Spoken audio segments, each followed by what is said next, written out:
Pemerintah kembali menegaskan komitmennya untuk menyelesaikan pembangunan Ibu Kota Nusantara, IKN, lewat diterbitkannya Peraturan Presiden, Perpres, Nomor 79 Tahun 2025. Regulasi ini memuat pembaruan rencana kerja pemerintah tahun 2025 dan menempatkan percepatan pembangunan IKN Nusantara sebagai salah satu prioritas nasional.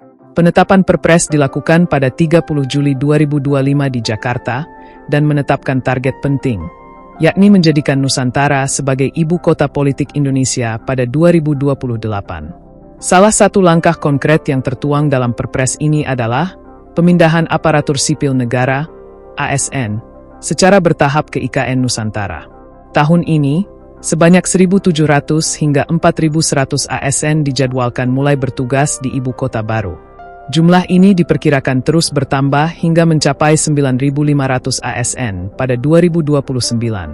Untuk mendukung pemindahan ini, pemerintah telah menyiapkan 44 tower hunian yang sudah siap dihuni per September 2025. 3 tower lainnya dalam tahap penyelesaian, sementara 4 tower baru masih dalam proses pembangunan.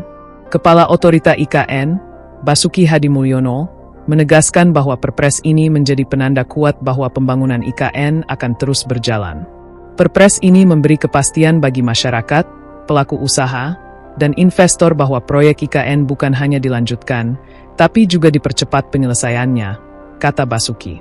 Ia menjelaskan, sejumlah proyek dari tahap pertama pembangunan, 2022 hingga 2024, masih berlanjut hingga akhir 2025, termasuk Istana Wakil Presiden, Masjid Negara, hunian ASN, dan jalan tol Balikpapan IKN.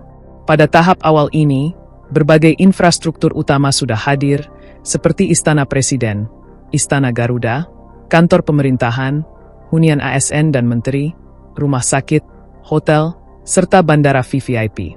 Pembangunan juga menerapkan standar ramah lingkungan dan teknologi canggih, seperti bangunan gedung hijau, BGH, bangunan gedung cerdas, BGC, serta Command Center yang memantau proyek lewat CCTV, drone, dan IoT. Tahap kedua pembangunan, 2025 hingga 2028, akan lebih banyak diarahkan pada pemindahan ASN secara masif, pembangunan gedung legislatif dan yudikatif, serta penyediaan ruang terbuka hijau, infrastruktur konektivitas, dan fasilitas pendidikan. Kawasan Sepaku juga akan ditata ulang sebagai pusat aktivitas IKN. Selain dari anggaran pendapatan dan belanja negara, APBN, pembangunan IKN juga ditopang oleh investasi swasta. Hingga September 2025, total investasi non-APBN yang sudah terrealisasi mencapai Rp65,3 triliun, melibatkan 49 pelaku usaha melalui 52 perjanjian kerjasama.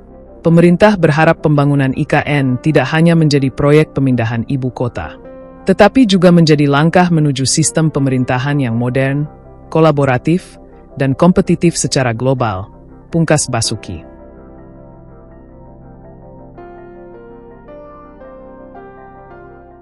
Download Tribun X sekarang, menghadirkan lokal menjadi Indonesia.